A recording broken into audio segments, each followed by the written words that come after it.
Greetings and salutations. I've repositioned my mic here. I'm trying. At some point, I'm gonna get like a permanent broadcast thing, and it'll be great. Right now, we're having a bit of a storm, so our bandwidth has been eaten up. So I apologize in advance. If it gets too bad or too laggy, I may just remove the image. So, but it is what it is right now. Let's say hi to everyone here first before we get too far. Bigfoot Michigan Rob, Cheese Freak Ginger Snap, Lamp of Light, MH1953, Susan Robertson, Mr. D Knuckle, and that seems to be everyone in chat for the moment. So howdy to all of you, and howdy with everyone who's watching this in replay, right? Everyone who's, you can't be here live. That's no problem. That's why the internet exists. I'm going to reposition this to see if I can be closer to the mic a little bit. Anyway, so howdy to everyone. I'm seeing a bunch of everyone's talking, but I do see one quick question, which I think might be good to start off with before we get to the text. That's Mr. D Knuckle. He had a great question. It's like, how many of you know folk who claim to be Christians but have problems with Noah and the ark? Not as many for me because of my the group that I run in. But I do know of plenty of people who would claim Christianity. And basically, I think they would see everything up until Abraham as if you were to press them on it, they would see it as mythology. I think there's a lot of people who fall into that category. The thing that I would say to that, though, is that's why the grace of God is a wonderful thing. Because I look in Romans, nowhere does it say you got. It's like, it's like it doesn't say that you have to believe in Noah and the ark to be a Christian. So that's where I see the grace of God. Now, I look at the Bible and I say, this is the way the world is, right? In fact, again, we're coming to Noah's Ark. I've been wanting to get to Noah's Ark for a long time because I've got real questions that I think we now have enough that we can start really looking at it, right? And saying maybe we need to look at it. Maybe there's some different aspects we can look at it. Look at it differently from what maybe has been traditionally taught. But I fundamentally believe in it, and I see it as very representative of the world around us. That being said, I do know some people who they would look at it and say it's just mythology. Well, okay. One of us is right. And I don't see God saying that, okay, you don't believe in Noah and the ark. Okay, well, you're out of the pool, right? Like, he doesn't say that. So that's why I look at God and say, thank you for being as gracious as you are, because the same grace that he's extending to the person who looks at his word and says, maybe this is mythological and not factual, is the same grace that gets me into heaven, because I suck. I just do. And I know we all do. Like, that's the thing is, I think we all look at ourselves and say, yeah, I really shouldn't be here. I should not be on the side of the saved here, because what's the song? Trying to remember who's saying it's a country song. It may have been George Strait. It may have been George Strait, but he ends with the story in the song about, first he's a kid getting into trouble. He got into a fight at school. And his father is like, you don't. What's the line? Let me tell you a secret about a father's love. It's a secret that was just between us. Trying to remember the full line, but basically, it's like it doesn't. The love that a father has for a son is eternal. It goes on. And by the end of the song, he's standing before God, and he's like. And his line is, if they knew half the things I'd done, they'd never let me in. And then that's when you hear the same repetition of what a father's love is. So it is absolutely that grace that gets us in.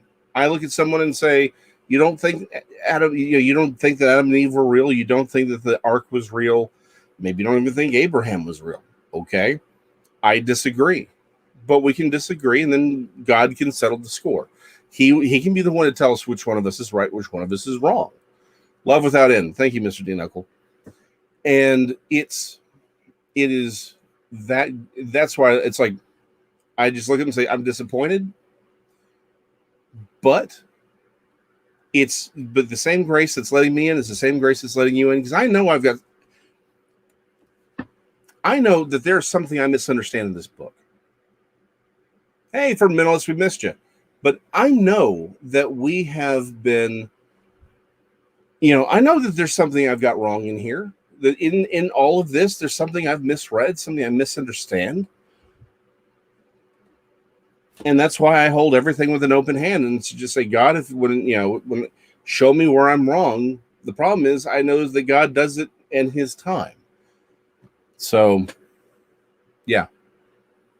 Let's see a couple things, though. A couple of things popped up. Bigfoot's lurking.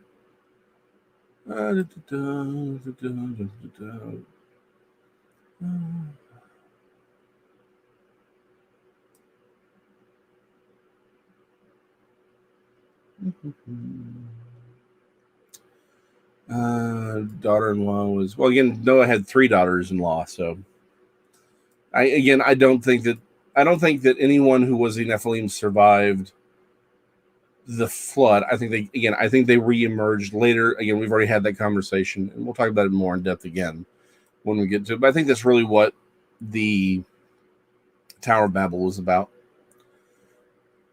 Yeah, most people don't know how to defend Noah's Ark, and I will say this about Noah's Ark: the problem with people not being able to logically defend it originates from the fact that our thought leaders as Christians have not done a good enough job of defending it. Like, that's really what this comes down to. Is that the last century and a half of Christian leadership has been poor in a lot of these areas. Just has.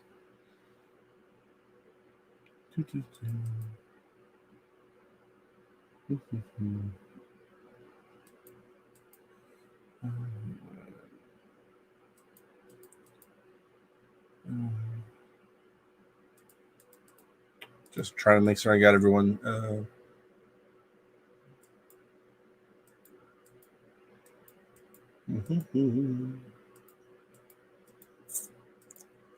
So the question of being able to find. All right.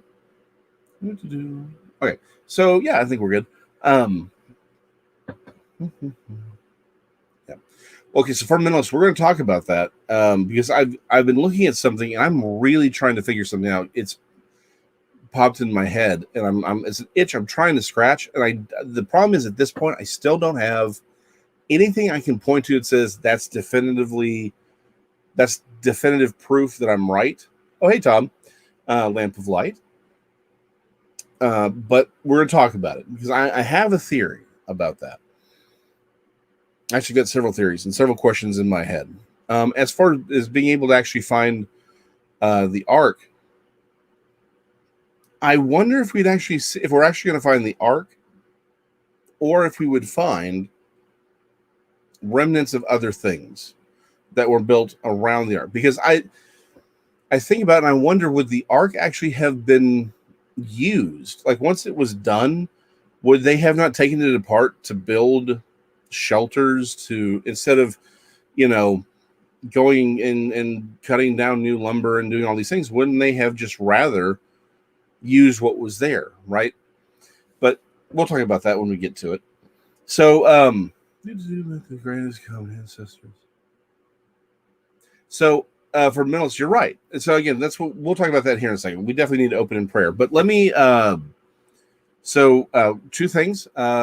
Jesse Dominguez, a friend of mine, he's another Bigfooter. He is going into surgery. He's having part of his lower intestine removed, so we want to pray for him. We want to say thank you to God for allowing us to bless Alan. He's confirmed that he had the money, and I got receipt on that, so we're good. And the money that we were able to raise to send to him this month, that was well over and above what we would normally send. He's using that to buy food for everyone who's locked down, and it's given him an opportunity to come across a family of children whose mother had passed, and their father abandoned them for another family. And he's being able to minister to them, feed them, and he's trying to see if he can't use some money that has been sent to work with them. So definitely want to say thank you to God for what we've been able to do, and I want to say thank you to you for being open to giving this money. It's meant a lot to them. So, and of course, next month we'll try and raise as much as we can again. Again, being able to give to people directly, like what we gave, is what would have sustained like 75% of a Western.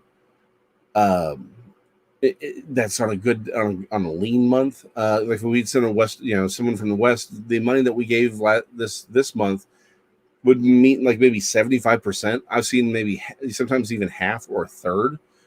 But because we're giving directly to someone who lives there, and that's their life, it's paying for him, his family, the ability to rent out the room in a slum to so he can rent out a building in the slum to bring people to church, to give many people food. It's during this thing, it's amazing what we can do, giving directly to people. So thank you to you, and definitely thank you to God. So we'll open with some prayer, and then we'll get into chapter 7, because once we've read through it, we can start answering some of these questions. Or actually, you know what?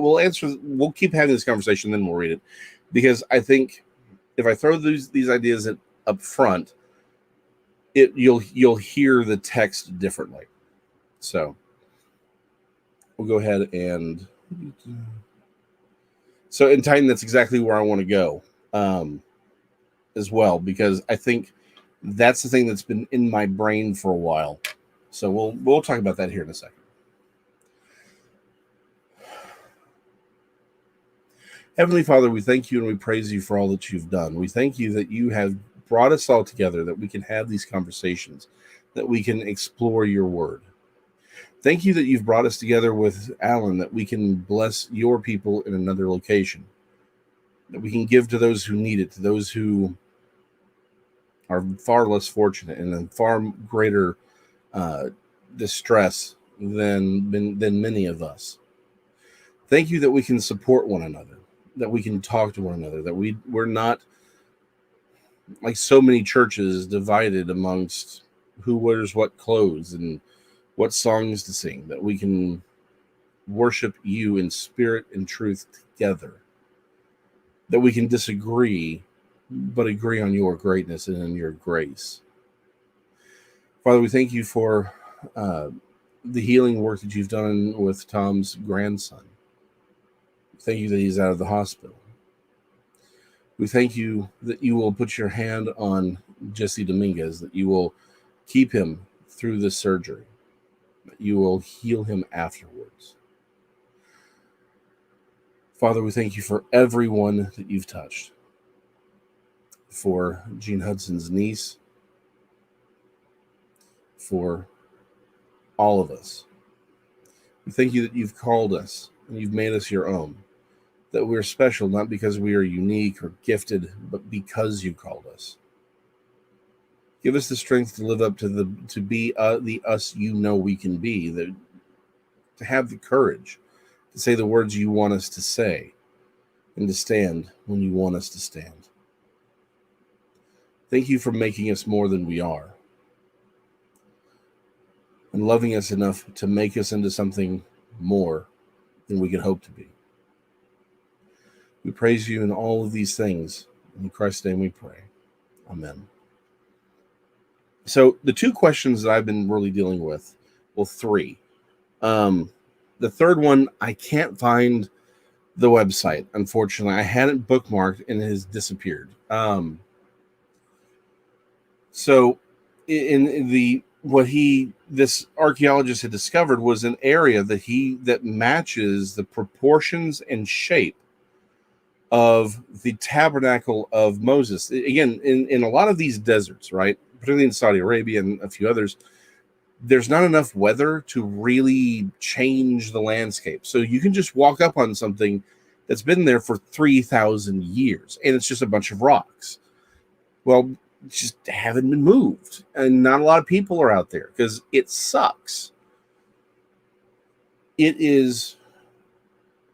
And so he found this thing, and they were looking at it, and they're like, man, the proportions are right, but the measurements are off. And it's all lined up. And what they did was they took the measurements and the proportions. They said, so what's the difference here? And it looked like it was a cubit. But if you change the cubit from being 18 inches or 24, any of these other different cubits, but you reduce it down to like 11, a little over 11 and a half inches, it matched perfectly. So so the question that we have with the ark now is it maybe bigger than because most people, when they talk about the size of the ark, they use the 18-inch cubit, right? As we've discussed, there are much larger cubits, 22 inches, just a little over 25 inches, a little over 27 inches, some as almost 35 inches. So the question becomes, how large is the cubit? Well, it could go larger, but now we have evidence that it could be much smaller. So, Titan, it would not be selfish, and we will probably do that here in a little bit. Not this week, because I will be. I almost forgot to mention that I will actually be in Brown Springs this weekend. I may be here Sunday. It just depends on how Saturday night goes. How late we're out and doing things, and when I can make it back in. But I wouldn't count on it. So. So it wouldn't be this Saturday, but yeah, we're going to do a Saturday hangout where it is just us. But it just gives me an opportunity to have guests on and to talk about things we normally just don't have an excuse to talk about. So yeah, it would be the tabernacle in the wilderness. In essentially what their thought was, it was the layout. Again, it would have been remained untouched for thousands of years. It was just out in the middle of nowhere. And so for them, the question, so now it opens up the question of could the ark actually have been much smaller than we thought? Not just bigger than we usually think, could it have been smaller than we thought? So that's question one. Question two comes back to yes, we do. The second question I have is, do all the animals necessarily have to be on the ark? What I mean by that is the idea of the entire earth being hit with the flood and the flood covering the whole earth. We have this idea that means everything is underwater for this entire period. It doesn't necessarily mean that. Again, in the text, people forget the Bible is written in a poetic fashion. In much the same way we write things. It's like, man, that guy got completely wrecked. That doesn't mean that his car was totaled. Doesn't mean that he was, these can be not hyperbolic, but not hyperbolic in the way that it means it didn't happen, but rather that it affected the whole world. The waters did destroy everything, but it doesn't mean that it had to kill everything. And here's the question. How do you get things like the kangaroos and the koala bears back into Australia, right? How do we get the sloths back to South America? Because we have their fossils in those areas. And again, the koala bear is probably the best question, because the koala only eats eucalyptus. It can't eat anything else. So unless a bunch of eucalyptus trees dotted the line, they all went extinct as soon as they got to Australia, that doesn't seem to make sense. What can make sense is it is a worldwide flood. It does affect everything. It absolutely does. But it doesn't mean that all of the water is covering everything for the entire 40 days. Rather, that's about the level of destruction. Most things are wiped out, but it does have to kill all the animals. And this ties into the third question, which we've been sort of talking about here. What does it mean when the Bible says the breath of life was in the nostrils, right? And here's why I think this is an important question that we need that we really need to tackle. Not that other people haven't, but again, we can't separate the story of Noah's Ark.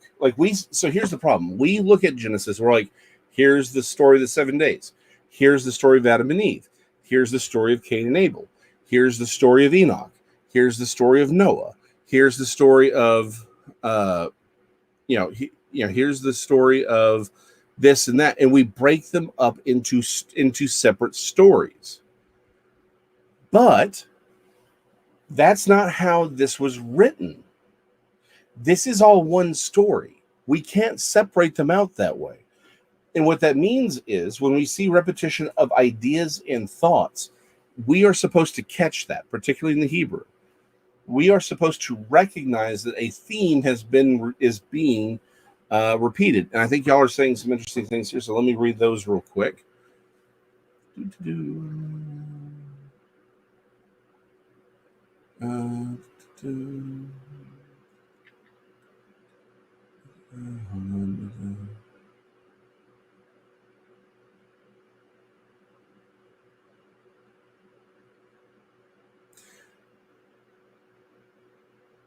So the first so Vermelis kind of hit it up, and y'all have sort of gotten there. So it's like, does the breath of life? Because here's the thing: it's not just the breath of life; it's very specifically right here. All in whose nostrils was the breath of the spirit of life, and all that was on the dry land died. So this is chapter 7:22. So it's very specific, right? So it does talk about all flesh that moved on the earth, birds and cattle, beasts, and every creepy thing that creeps on the earth, and every man, all in whose nostrils was the breath of the spirit of life. All that was on dry land died. So the question here becomes, does that very special nomenclature, all in whose nostrils was the breath of life, is that unique to humanity from Genesis 2, right? What does it say happened in Genesis 2? In the creation of Adam, the Lord God formed man of the dust of the ground and breathed into his nostrils the breath of life. And man became a living being or a living soul, depending on which translation you use. So this is where that third question is that repetition of the phrase, again, it's not just the breath of life, it's in whose nostrils are the breath of life, is the breath of life. Is that unique to humanity only? Or is it a way of saying those that breathe oxygen? Our air, it's actually, we talk about oxygen because it's really important, but oxygen's only like 20-30% of our atmosphere. Anyway, I don't want to get off topic. But is it expressly saying those beings that breathe oxygen through nostrils, like mammals, reptiles, and birds? Insects don't. Certain amphibians don't. They actually breathe through their skin. Same thing with insects. And then, of course, you have the water breathers. So is it saying humans only, and again, tying us into Adam, or is it saying all air breathing through nostrils creatures? That's the question. Those are my three questions, right? And so that's what I'm wrestling with. Before we get to the text, I wanted to sort of get that out there, but let's see what y'all have been saying.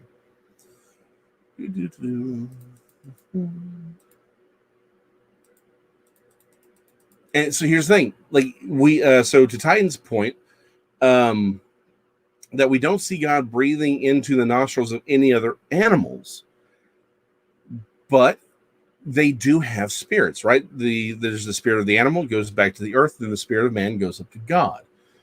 We do see living, breathing beings, the idea of breath being the thing that shows you're alive. We do see that with animals.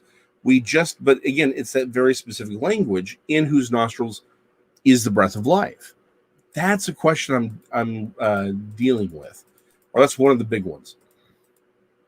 But again, she's freaked back to the tabernacle of the wilderness. Only Bedouins are out there, but they weren't always the only ones out there. The Israelites were in what we would call, I think they went much further than Saudi Arabia. I think they crossed into Saudi Arabia. I think they wandered all over I think they went as far as Iran. They had 40 years. I think they were all over the place. But we found in these deserts, there are locations that looks like they're the right proportions for the tabernacle. Doesn't mean that it is the tabernacle, though. We don't know. That's what we're trying to find out. But it opens an interesting conversation of, does that mean the ark was actually smaller than even larger? So, and this is where things get, so she's, again, not everything has a soul. Well, humans have souls. We have souls that go to God, but the Old Testament's very clear that the spirit of an animal, the life of the animal, goes into the earth, but the spirit of man goes to God. But the problem is, they are still living, they're breathing beings, and that is a connotation in the Old Testament that breathing means alive. So I don't know that we can necessarily rule out the interpretation, particularly once we get back into the text. You'll see the context of in whose nostrils was the breath of life seems to be all land and air animals. Like, that does seem to have the context of saying all these things that breathe air. So we'll see that more in the text. Is it possible that the ark had the DNA like as test tubes? I don't think we were nearly advanced enough for that, and the text doesn't give us even room to think that. The text is very clear that these were living animals. They don't have to have been adult, but they were animals that came, they walked on, and that's how the text reads. It doesn't give us room to interpret it as embryonic, kept in test tube kind of things. Yes, we are. So humans are made in God's image. Animals are not. And there's an interesting conversation that Michael Heiser has of what does it mean to be made in God's image? Is it about how we look, or is it about our grand purpose? And I would agree with him. I think it's more about purpose than necessarily our appearance.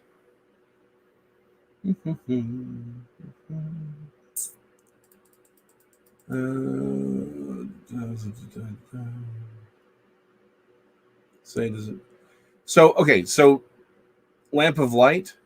Okay, hold on. I think I missed something. The fall made predators that kill. So okay.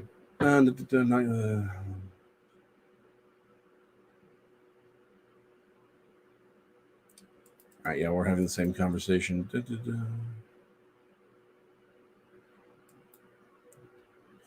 Okay. So yeah, I'm just trying to read through everything here. How the fall made. So lamp of light. I want to deal with the predator question before we get back to the DNA. Your point about just because it isn't in the Bible doesn't mean it isn't that way, and that's true. However, but let's deal with the predators first. There is actually, again, this is something that a lot of seminarists have themselves pointed out, that death may have been commonplace for animals pre-fall. That the fall didn't make predators; they were already predators. That the world operated the way it was supposed to operate. Certain birds ate bugs. We had spiders. We had all these things ready to go. maintaining the ecosystem, but death was foreign to humans. In fact, even the idea that we didn't eat meat prior to Noah, or that it wasn't necessarily forbidden, or that it was forbidden until Noah shows up post-flood, even that argument point, a lot of people point back to, well, but look at Cain. He was a rancher, right? He was farming animals. I'm sorry, Abel, rather. Abel was farming animals. Why would you farm animals and not eat them, right? Also, our command to go out into the world to subdue the world, it's a very violent word that's used in the Hebrew. We see it as subdue and have dominion over. These are actually violent words in the Hebrew. So the idea is that humanity was not meant to die. Death came to humanity through sin, but that animals living, dying, being eaten, eating each other, that's just the way the world works. We were to subdue that, to overcome all of these things, to organize things, to be the imagers of God and taming the chaos of the world, bringing civilization to the world. We've just done it in a very fallen state, but we were supposed to do it in a perfect state. So it goes back to you. So how does this come back to your point about, well, just because it's not necessarily listed in the text? The problem is that we can work within the text, not necessarily create new concepts that the text doesn't support. Like again, I've had when we talked about Adam and Eve, the two, my theory, again, I go with the traditional reading that Adam is the first man, Eve is the first woman. That chapter 2 is an exploded extrapolation from what happened in chapter 1. However, there is another reading of text that says chapter 1 is chapter 1. God makes humanity. And then Adam and Eve are basically humanity. They are taken out of humanity. That the made from the dust of the earth is more about pulling him out of humanity than rather actually physically making him. But that he is the first priest to humanity on God's behalf. That is, I presented both options. Again, that is not my reading, but it also doesn't do violence to the text. The problem with the test tube idea, and I know it's very appealing to our modern minds, and is that the text doesn't give us a reason to make that viable. We basically have to just say, okay, well, here is where Moses couldn't explain it, and so he used language that reads this way, but we're just going to replace it with this. You can do that. I don't think it's unfair necessarily to do that, but once you start, the question becomes, where do you stop? Where do you stop saying, I don't like the way this reads, I'm going to replace it with something different that makes more sense to me, right? That becomes the problem. And that's how you get people creating the myth of Lilith. That's how you get people saying Jesus didn't actually die. It was actually Judas on the cross. Like, once you're able to say, I'm going to read this idea makes better sense to me than the text itself. Once you do that, you've put a crack that oftentimes can become very hard to seal. Which is why if I stray from the text ever, I want to make certain that there's something I'm pointing to. There has to be something either in the text that says maybe we're reading it wrong and it's our understanding that's wrong, right? We've talked about these things before. I was like, maybe we're actually, again, in fact, I did an interview for Darkness Radio this last week. I think it shows up next week. I don't know when the show will be on. But he asked about the unicorn, right? The question of the unicorn. And I showed that the problem with the unicorn that we see in the Bible is that it's a rhinoceros, right? It's a two-horned rhinoceros. The problem is in how is not just how we translate the word, because we're actually translating it correctly. It's our understanding of what they meant by unicorn that's different, right? So it's one of those things where how can I get rhinoceros from unicorn? Well, you have to dig into it. But there's reason to do so in the text itself. So again, not chastising. I'm just saying I can't say that the DNA thing, the embryo thing, I can't see it as a viable interpretation, only because there's no leeway in the text for such an understanding. If it had been something where God was like, or the text read, and God brought the essence of all the animals onto the ark. Okay, now we're dealing with something altogether different. That does sound like language being, primitive language trying to explain something more modern and scientific. But that's just not what we see in the text, which is what we're going to read here very, very shortly. Although we're already almost 40 minutes in. Animals can have spirits, but it doesn't mean they have souls. Again, we've already talked about that. But again, this is what we're talking about. What does it mean to have two of each kind on the ark? This is one of those things where, like,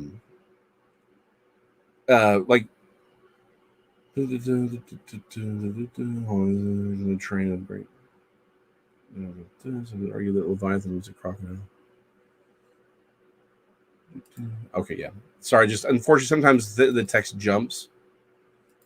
Okay, so yeah, but what does two of every animal mean, right? That is actually one of the points where, like when I was saying I think the last 150 years, the Western Church has had very, very poor leadership. What does it actually mean to have two of every kind on the ark? Well, the problem is we try to make it as if there's two of every single thing that we see today. And that's not really what the text says. That's not what the Hebrew words mean. And that's where we get, and so that's where it becomes important. Lamp of light, the Gnostic question, right? Like, where do these Gnostic ideas come from, right? Again, the Gnostics actually, that's a very good point. The Gnostic ideas, like, they basically just said, well, we don't like what the text says. We're going to replace it with something new, with what we think the way it should be. So, guys, yeah, we're going to read the text. It's 7 of the clean, 2 of the unclean. So we're going to talk about all this. MH 1953, Noah was not told to bring food for the animals, but he also wasn't told to make bathrooms. He wasn't told to make living quarters. There's what the text records, and there's what the text doesn't record. In the same way, we never once have a single passage about Jesus using the restroom. Doesn't mean he didn't do it, right? We don't actually, the Bible's very vague about what it was he actually, about what it is he actually built. Was it a squared box, like I think it was, or more squared? Was it like a ship, right? We're not really told. I think the squared off, more like a rectangular box, is the way it went. And I think the the Epic of Gilgamesh is support for that, because it's more of a cube. We see the same thing in some Mayan records. So it's very, very vague. And the problem is we try to think we have more than we actually have, but that doesn't mean that we have less than we have either. And so the less means we can't really play with it too much. But let's actually read the text, and we'll come back into it. So we have all these questions in our head, right? Well, so here's the thing about I'm actually not, again, the smaller arc theory, I think actually in many ways it's a very workable theory. Again, let's read the text and we'll play with it, because we got so much to talk about, and it's not like we're going to be, it's not like we got anywhere to go, right? We got plenty of time. By the way, Lamp of Light, there are dinosaurs out there in the deep jungles. There are dinosaurs in cities. I saw one, but we'll talk about that later. So now we come to chapter 7, the Great Flood. Then the Lord said to Noah, "Come into the ark in all your household, because I have seen that you are righteous before me in this generation.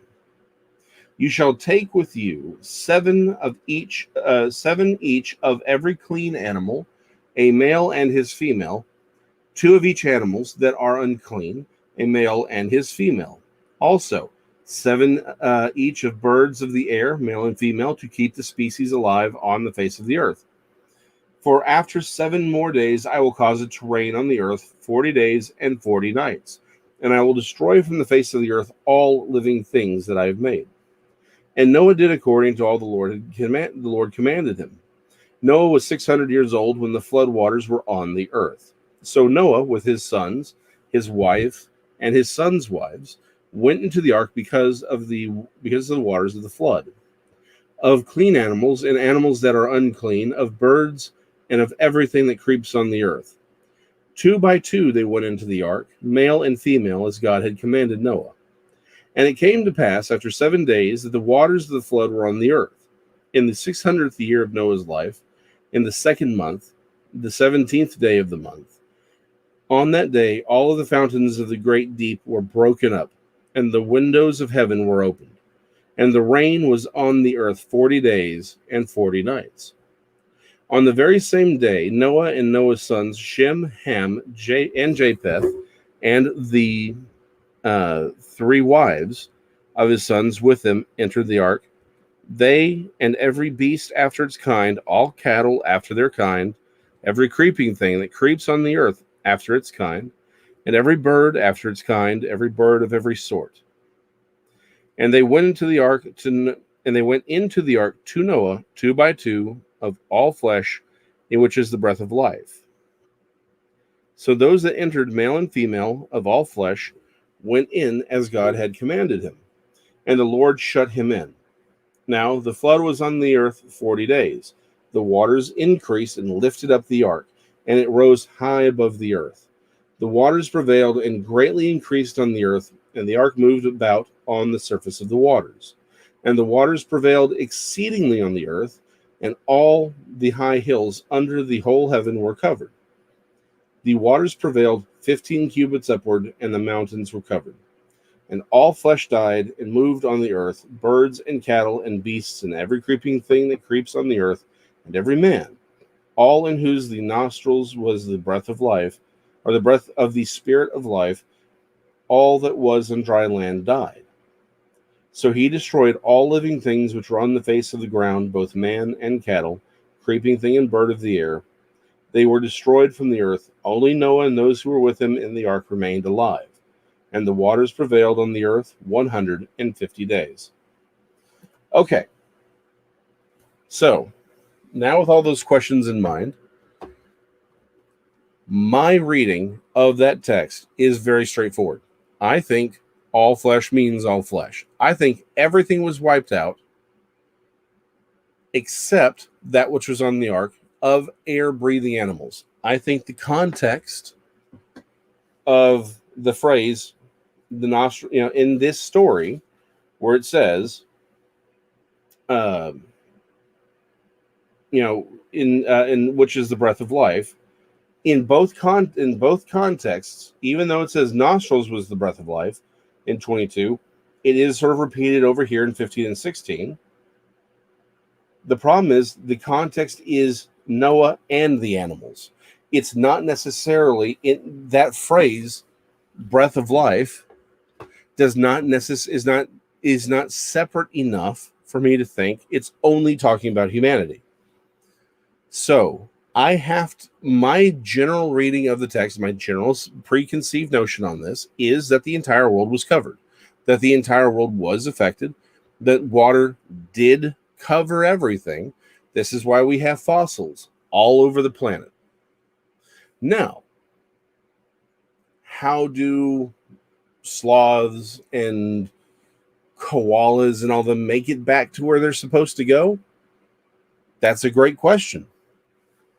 It is entirely possible that once the ark is done, again, we had Nathan on the show a while back, and he was talking about the extra 700 years, right, that we see in the Septuagint of the patriarchs post-flood. That's 700 years is a lot. That's a long time. And Peleg, we forget, because Peleg is the days of Peleg is when the earth was separated. Most people take that to mean that was the time frame where the Tower of Babel event occurred and humanity was separated. Entirely possible. However, I also think that doesn't mean that the continents weren't broken up even more at that time, right? So it is, I don't think it's necessarily impossible for the koala bears that get off the ark, doesn't mean that they are the same koala bears we see today. And so this is going to bring about everything back. Darwin's observations about evolution were accurate, meaning, right, that let's look at the finches, right? The finches were sort of Darwin's big thing. When you get to the Galapagos and some of these islands, you notice that these were all finches, but they had different adaptations depending on the island they were on. Darwin's observations make him Noah's best friend, because the word, when it talks about kind and that we translate as species, is the word ma'in. Again, Texan, don't trust my pronunciation. But ma'in actually is more, if you look at how it's used all throughout the Old Testament, it's more about bloodlines. It's about descendants, right? Noah doesn't have to get 100,000 different species on this ark. He needs to get representatives of equine. And then we get all the things after that. Felis catus. Then we get, or just the felid family. He just has to get that one representative on, and then we get all the cats after that. The tigers and lions and jaguars and jaguarundi and basic cats and fluffy cats and thin cats and cats that climb on rocks, right? So we really just have to have a very, very small population. And that is my default understanding. But, and again, because the context of where it says that the breath of life was, particularly the nostrils, I can't say that's not talking about land animals. Things that breathe, like reptiles and humans and birds. But I also can't shake the fact, right? I can't shake the fact that it talks about in whose nostrils was the breath of life. It is the same language, although the word spirit is different. It's ruach in chapter 7, but it's it's nama, I believe, or namash in chapter 2. So they're different words, but again, only because one's being breathed, one is. So if it was ruach and ruach in both places, I'd feel more comfortable saying it must be the same thing. But it's the same concept. And again, in the nostrils, it's so specific in both places that I can't write them off. So what does that mean? It means the ark may only have needed to have been large enough, or only needed to carry the animals that humans needed in that area. That the purpose of the floods was to destroy humanity, not necessarily all the land animals. Because the Earth's environment would have been radically different afterwards. That still allows us to have terrible flooding and terrible, again, I'm still, no matter which version of this you look at, I still think the fountains of the deep were opened. That scar that's around the Earth, I think that's what that is. I think it was a massive explosion of water. I think the reason we do have asteroids that have biological material on them was from that event. I think it was so violent that it literally threw out rocks from the Earth into the atmosphere. Some escaped the atmosphere. That is how absolutely profoundly explosive this was. I think some of the water actually got out in the atmosphere. That's why we have organic materials in rocks and asteroids. It was literally propelled from deep within the Earth under huge amounts of pressure that created tidal waves, likes of which we have never seen, that created wind so violent that it would literally freeze mastodons that were eating, right? That were eating summer grasses. Like, that is something we forget. A lamp of light, yes, there is significance in God changing the name Abraham and Sarah. There is meaning. We'll come to it when we get to it, though, because I'll be honest, I can't really remember what the differences mean as far as, because it changes the meaning of their names, and we'll explore that when we get to them. But like the frozen mastodons we find in Siberia, they have undigested summer grasses, buttercups even, in their mouths and in their stomachs. That means they were frozen that fast. Now, I don't know about you, but that is a pretty catastrophic event. That's not it just got chilly. That is, you just got laid down. One of them even shows, one of the legs looks like they've shown it's broken all over the place. It was crushed under heavy weights. Some people believe the thing that shattered the leg of that particular mammoth was massive ice boulders from the sky, right? So I think that occurs no matter what happens. But there's two versions here. A massive boat that has anywhere from, really 8,000 representatives. And again, you have to remember, most animals aren't really that big. And a lot of the animals that we think of that are big today, like cattle, they're actually much smaller 3,000 years ago, 4,000, 5,000, 6,000 years ago. They're much smaller. They've actually gotten a little bit bigger. But he doesn't have to bring adults on. They could be younger. There's a lot of leeway here. But he only has to bring a few thousand animals on that ark to survive. And it could be much larger than we think. Again, if the cubit that Moses was using was the I think Sir Flinders Petrie called it the divine cubit, which is over 25 inches. It is nuts. Like, if that is the cubit that was used, and that ark is way bigger than we think it is. Plenty of room for a lot of animals. But if the flood doesn't necessarily have to have water that covers every inch of the landmass, but rather it does affect the entire earth. We do have these massive tectonic changes. We have rain. We have all these things occurring, but it's focused on wiping out humanity, which is much easier to do. Well, the ark had 3 levels. We know that. And so it's just about wiping out humanity. If that's the case, then the ark doesn't have to carry a whole lot of animals. It really only has to cover really a couple hundred total. Like, not even species. Total is a few hundred. Most of these could be plants and animals that were really just domesticated.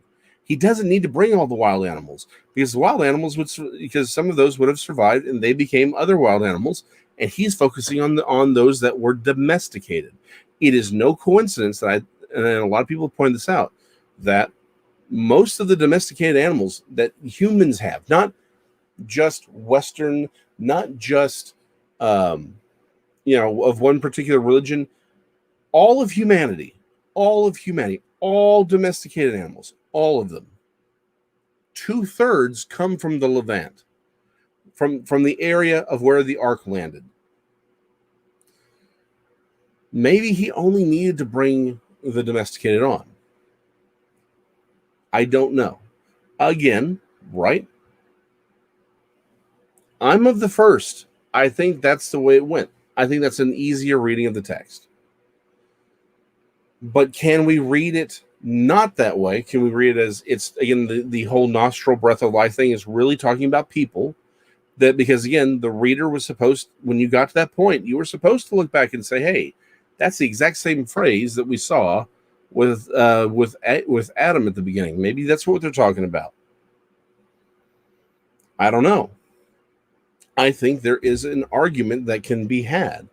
I think it makes it a lot neater for there to be, sloths in South America where we find their fossils, and those drop bear koalas in Australia, because that's where we find their fossils too. It makes it a lot neater. It makes it a lot nicer. It makes it a lot of things easier. Does that mean it's the right reading, though? I'm not going to say that just because it becomes easier doesn't make it the right one. This is where I go back to, what does the text say? I'm just going to say, look, there's some really weird stuff, and if I don't understand how cute little fuzzy drop bears get back to Australia, okay, that's fine. I mean, but the text makes it clear. I think that by context, the breath of life in the nostrils, I think they're talking about land animals. I think it's everything that breathes through nostrils versus, insects which breathe through their skin. Certain amphibians breathe through their skin. Things that breathe through gills. I think it's focusing on land-dwelling humans, birds, cattle, and reptiles. Right? That seems to be the better rating, but like I said, it's still itching in the back of my head, right? Okay, so Diane, we'll talk about that here in a second. It's itching in the back of my head. It's so specific, the language about the nostrils having the breath of life. We see that with Adam. It's so specific. I can't immediately wipe away the idea that the author's trying to tell us it was really more about wiping out humanity, which is a much easier thing to do. Stop to think about it. Where do humans live? We live where the water is. Why? Because we need water to drink. So we live to where the water is. We live where it's easy to get water. What's the first thing about water? It goes down. So most people, they live around lakes and rivers and valleys. That's where we live. It doesn't take long for a bunch of water to just eat all that up. So, take it for what it is. Could the ark have been a great incubator to put everything to sleep? Here's the problem. Text doesn't say that. Again, doesn't say it wasn't, but doesn't say that. A lot of people have thought that perhaps that everything was basically in some form of suspended animation. They even did that in that terrible Russell Crowe movie where he's got some sort of incense and they're waving around and basically keeps everything in a deep sleep. The problem is the text doesn't tell us. It just doesn't tell us. And that's where I think we sometimes get. This is where, unfortunately, I think, and I know I'm king of this, I lose the forest for the trees, right? I think we often get so lost in trying to understand exactly how it could have worked scientifically that I think we miss sort of an obvious thing, right? And here's what I mean by this. Beginning of chapter 7, right? Then the Lord said to Noah, "Come into the ark, and you and all your household, because I've seen that you are righteous before me in this generation." Well, and again, why does he say in this generation? Was he just saying, was he saying you're righteous before me? You're the only one who's righteous? No, he's saying of all these people, you are the righteous one. That's a different thing, and we've talked about this before, right? About how it's like we need to recognize people for where they are, and sometimes, we look back and we're like, "How could you have been so stupid?" Well, but he was the best of what they had. Again, I do think there's a genetic component to Noah's perfection. I do. I really think that is a part of it, but I don't think we can remove the morality from it either. So, just saying, there are things in the text that I think we lose when we try to make it fit what we think it should fit. The text doesn't tell us. Were they all infants? We don't know. Was it an incubator? Were they asleep? Was there an angel helping him out during this time? And he was just doing we literally don't know. And I think what we can say is there evidence for the flood, right? Is there evidence for the flood? Yeah, there's some really solid evidence for a worldwide catastrophic event. Is there evidence, again, biblical worldview? The story of the ark is that everything that exists today is a lesser, reduced version of what existed yesterday. Do we see that? Absolutely. Armadillos used to be the size of Volkswagens. Dragonflies used to be much larger. Don't even talk to me about spiders and sea scorpions. Deinosuchus, which was a crocodile, used to, those things are, just stupidly massive. Everything used to be bigger. Everything used to be more robust. Everything used to be more diverse. What we have now is a lesser version of what existed before. That's evidence for the ark. It really is. It doesn't matter whether everything had to be on the ark or if some things survived not being on the ark, but being just away from humans is irrelevant. It really is, because they are still lesser than what they were before.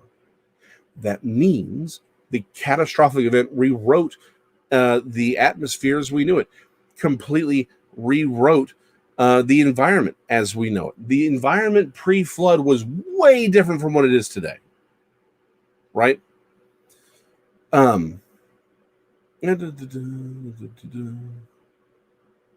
Koala bears don't belong in bamboo. Koala bears belong in eucalyptus. Pandas belong in bamboo. And they are too cute for their own good. So it goes back to, is there evidence for the flood? Absolutely. Does the flood explain a lot of things? It really does. Living dinosaurs today, and we can talk about this more probably next week. Again, I've seen a living pterosaur, and so have a bunch of people. People have seen living sauropods in the Congo, Mokele and Mbembe. There's a ceratopsian whose name I cannot pronounce. Don't make me try. But it's not just dinosaurs. It's all kinds of things that shouldn't have that shouldn't have made it to this time frame. The Andrewsarchus, I think, is a great sort of possibility, at least family-wise, for the beast of again, Gevdon, right? The giant werewolf that the people talk about from the 1700s in France. They say it was a wolf the size of a horse, but it had these real hard, heavy, iron-like hooves. Well, guess what? The Mesonakid family were families of horses that were carnivorous. They were literally horses, but instead of having a long neck and a tiny head, they basically had these massive 3-foot-long wolf-like heads. And they were horses, but they looked like wolves. They were giant wolves with like hooves. Freaky, scary things, but that does seem to sound like what was described by the French in the 1700s. And there's even a cryptid in South America that sounds a lot like it. That the indigenous people around certain rivers have said they're like, yeah, we call this thing the water jaguar. It's the Tapir ayuara, I believe, is the name for it. But they're like, yeah, it's really big, has a long mouth, has hooves, eats people, eats whatever it wants because it's so big. Just saying, right? It matches all the reason we're, again, depending, if at least one aspect of Bigfoot is just Gigantopithecus, how do we get Gigantopithecus in North America? Well, because he got off the ark. Because it was a bipedal ape that got off the ark. That's if it is, and it's not some form of Nephilim. My point being, let's not lose sight of, while we're trying to figure out, was this some sort of scientific incubator and they just had a bunch of embryos that angels later took to different places and made magically age and populate an area, or Was it that once they got, it did have all the animals, but once the ark was departed, a bunch of angels showed up to chauffeur things to where they needed to be? Did they just walk there, and in that their gradual adaptation and evolution into their modern forms, that's when we get the limitations. Like maybe the koalas didn't have that limitation. They just went back to Australia because that's where they're supposed to be. They broke, the land masses broke apart during the days of Peleg. And while they were there, while they've been adapting into this new world, this new environment, they got stuck eating eucalyptus. Maybe that's the answer. I don't know.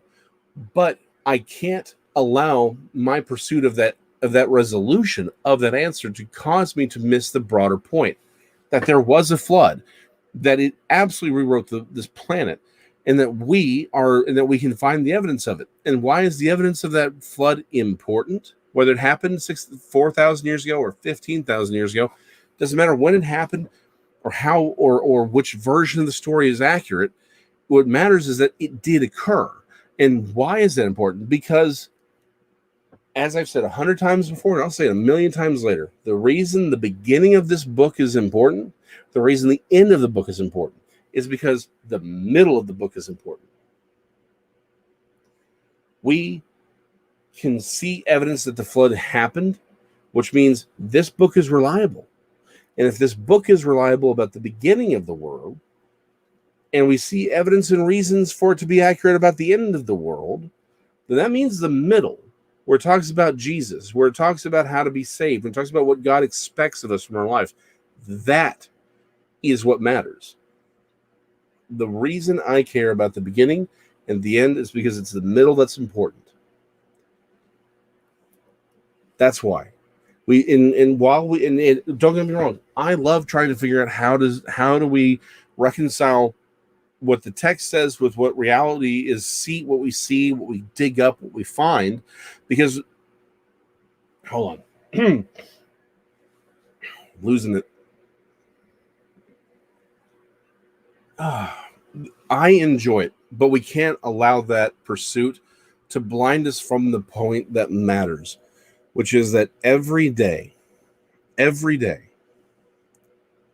somebody is having their worst day.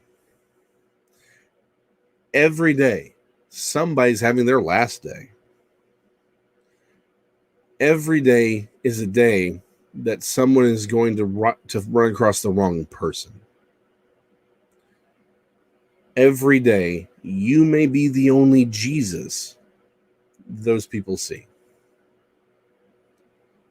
That's the only takeaway that matters. Trying to answer these questions are the things that I've dedicated my life to, because I know in my own life, it's been important to be able to tell somebody there is evidence for this is not nonsense, right? It's not nonsense. And when you can give them the ability, you give them that little leeway and say, okay, well, if it's not nonsense, maybe it is mythological language, maybe it is poetic language, mythological concepts to explain what really happened, right? Maybe, but if it did actually occur, and it's just how they were trying to explain it to us, but it did fundamentally occur, most people I've met have been like, well, if that's the case, then yeah, maybe I do need to take Jesus seriously. Because you do. The things that we learn about the flood are fundamentally useless if we can't use it to point back to Christ, to point back to the God of the universe, and to tell people that God wants to know them and values them, and that the flood is evidence of it. He could have destroyed humanity. He could have been like, you know what? Screw all this. I'm done. And snapped us out of existence like Thanos. Thanos is closer to the actual Greek words Thanatos, whatever. But he could have done that. Instead, he said, no, the God of the universe, am going to allow humanity to continue. I am going to suffer the pain of their sins. I am going to send my own son to die for them. so that I can reconcile humanity back to me. The flood allows that to occur. The flood is evidence of his love and his grace. That's why it matters. That's why all of it matters. So, yes, Tolkien was a Christian. I believe he was Catholic specifically, but they were both Christians. C.S. Lewis is just known for being he made it a habit to be more of a defender of the faith than Tolkien. Tolkien believed in the power of stories. And let me be right here with y'all. Something I've been working on last couple of weeks is I'm trying to get Serial Papers, the website that exists. I haven't even been able to touch it in over 2 years now, and it's just kind of sitting there, and it looks like it's just sitting there. So I'm going to make it kind of a static thing, right? That is going to point to a new channel that I'm going to create. I was going to put it in. Lewis was a very sad man after he realized Christianity was the truth, but that's a whole other conversation. We can talk about Lewis later because he was a great mind. I'm going to create a new channel. We'll tie it with, we will share it with Texas channel, but I thought it would be just easier to bring Serial Papers to YouTube. So I'll be creating 5 to 10 minute videos addressing very specific questions about cryptozoology and ufology and paranormal and forbidden archaeology videos and how it all applies to the biblical worldview. So it's one of those things where we're going to do that. And then once that's set up and rocking and rolling, and I've got everything sort of settled away and that website is more static, I'm going to try and work on an illustrated history of the planet from the biblical worldview. Basically, just work from Genesis 1 on and actually tell them as stories, reinterpret them with modern language in order to tell people the story. Because I like Tolkien, believe, and Lewis very much, believe that we have to create, that sometimes stories allow people to understand what's being said, right? And what's being expressed, so that it gives them another touchstone to say, oh, I see what the scriptures are saying here. And it sort of gives them that way back. My favorite example of that is in I think it's the Fellowship of the Ring, when they're in the mines of Moria, and Frodo realizes that Gollum has been following them, right? And he sees him as such a miserable creature. Frodo does. He tells Gandalf that he wishes that well, hold on.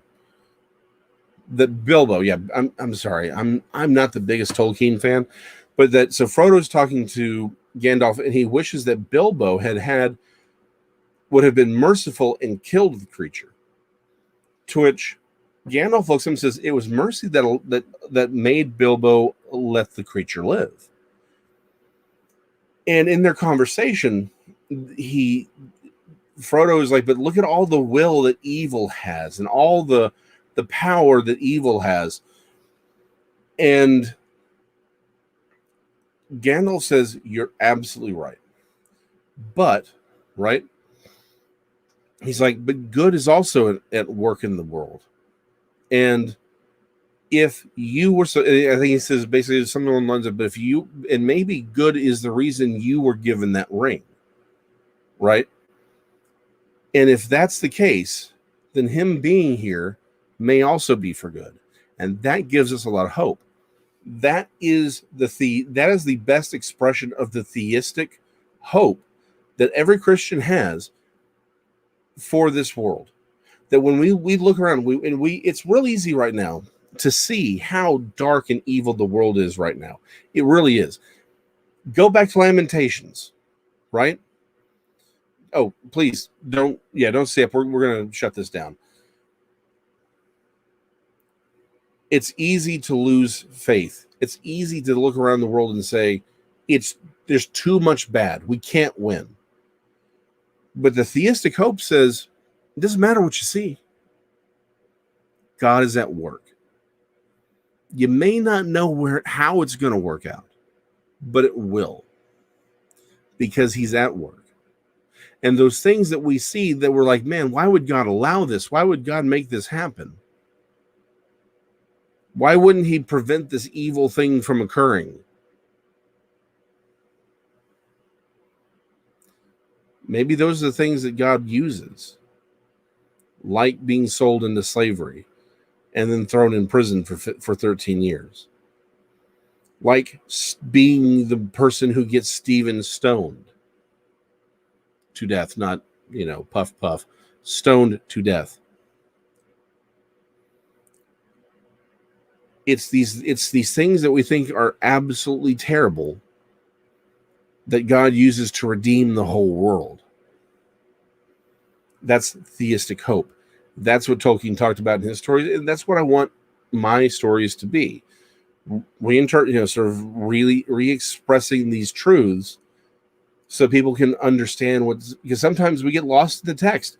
Reading chapter 7, it's weird. It doesn't read well. Like, even I'm like, I get why it reads this way. I understand the culture. I understand the language that's coming out of.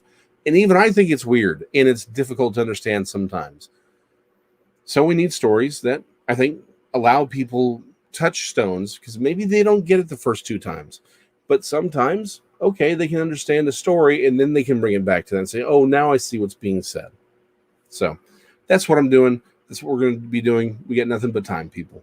Nothing but time. I may not see y'all on Sunday. Unfortunately, it just depends on how things go Saturday. But I will be in Brown Springs. So definitely pray for protection, because now not only do we have the weird, freaky, spooky things running around, we've got Bigfoot, and now we've got tigers, people. We got tigers running around up there. Seriously. Anyway, but I will catch y'all on the flip side one way or the other. Y'all be good.